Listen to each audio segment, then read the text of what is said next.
முருகர் அப்படின்னா நமக்கெல்லாம் என்ன நினைவுக்கு வரும்? சூரபத்மன் அழிச்சவர், தேவர் சேனைக்கு தலைவர், வேலாயுதம் ஏந்திய வீரக்கடவுள் இதுதான். ஆனால் இந்த போர்க்கடவுள் 6 அம்மாக்களால் வளர்க்கப்பட்டவர். ஒன்று கிடையாது, மொத்தம் 6 கார்த்திகை பெண்கள் மாறி மாறி அவருக்கு பால் ஊட்டி அன்போடும் பரிவோடும் வளர்த்தாங்க. அந்தளவுக்கு ஒரு மென்மையான குழந்தை அவர். அவருக்கு மிகவும் பிடிச்ச காணிக்கை என்ன தெரியுமா? நெருப்போ ஆயுதங்களோ இல்லை, பால் மற்றும் தேன், பஞ்சாமிர்தம். இது எல்லாத்துலேயுமே இனிப்பு, மென்மை, தூய்மை இருக்குது. அவரது வாகனம் கர்ஜிக்கும் சிங்கமோ கொடூரமான புலியோ இல்லை, மயில். அழகு, நளினம், கம்பீரத்தின் சின்னம். அவரோட ஆயுதம் கூட நமக்கு ஆழமான ஒன்றை கற்றுக் கொடுக்குது, வேல். அவரது படைக்கலன். அது அழிவுக்காக இல்லை, அது கூர்மையான ஞானத்தை குறிக்குது. அறியாமையை உடச்செறியுது. ரொம்ப துல்லியமாக இருக்கும், முரட்டுத்தனமான பலம் இல்லை.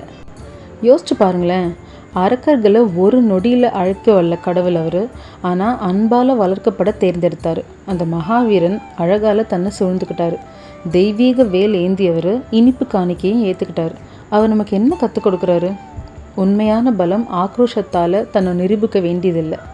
உண்மையான வலிமை அப்படிங்கிறது எப்போதுமே மென்மையாக இருக்கணும் அப்படின்னு தெரிஞ்சுக்கணும். அதை தான் நமக்கு சொல்லித்தராரு. மகாவீரன் அப்படிங்கிறவன் அமைதியை தேர்ந்தெடுப்பவன்.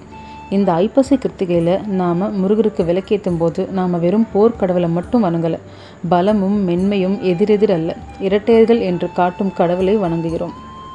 நீங்கள் பலமாகவும் இருக்கலாம், இரக்கமுள்ளவங்களாகவும் இருக்கலாம், கோரமாகவும் இருக்கலாம், அன்பாகவும் இருக்கலாம், ஒரு வீரனாகவும் இருக்கலாம், பராமரிப்பவராகவும் இருக்கலாம்.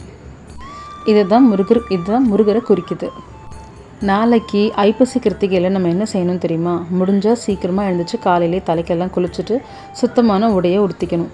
அது சிகப்பு, ஆரஞ்சு அப்படி இல்லைன்னா மஞ்சள் கலரில் இருந்தால் ரொம்ப ரொம்ப நல்லது. நெய் அப்படி இல்லைன்னா நல்லெண்ணெய், இல்லை எண்ணெய் இருக்கோ முடிஞ்ச அளவுக்கு அந்த எண்ணெயை விளக்கேற்றணும். விளக்கு ஒத்தப்படையில் தான் ஏற்றணும். 3, 5, 7 அந்த மாதிரி. அவற்றை எல்லாத்தையுமே அழகாக வைக்கணும். பூஜை அறை, வாசல், துளசி செடி சுற்றி விளக்கு வச்சுக்கலாம். பழங்கள் இருக்கணும். முடிஞ்சால் குறிப்பாக வாழைப்பழம் இருக்கணும். அதை வச்சு பஞ்சாமிர்தம் செஞ்சு வணங்கலாம். ஓம் சரவண பவன்னு சொல்லலாம், இல்லைன்னா வெறுமனே முருகான்னு பக்தியோடு சொல்லலாம். முடிஞ்சால் பக்கத்தில் இருக்க முருகன் கோயிலுக்கு போயிட்டு வரலாம். கொஞ்சம் நேரம் அமைதியாக இருந்து ஞானத்தையும் தைரியத்தையும் அவர்கிட்ட கேளுங்க. ஞாபகத்தில் வச்சுக்கணும், அவங்கள வளர்த்த அதே கார்த்திகை நட்சத்திரங்களோடு தான் நாளைக்கு நம்ம இணைய போகிறோம். இந்த கிருத்திகையில் உண்மையான காணிக்கை அப்படிங்கிறது நம்ம வெளியே ஏற்றுற விளக்கு மட்டும் இல்லை, நமக்குள்ளே நம்ம பற்ற வைக்கிற ஒளி. நம்ம இதயங்களில் அனுமதிக்கிற மென்மை, மெல்லிய தன்மையில் நாம் கண்டுபிடிக்கும் பலம். ஓம் சரவண பவா.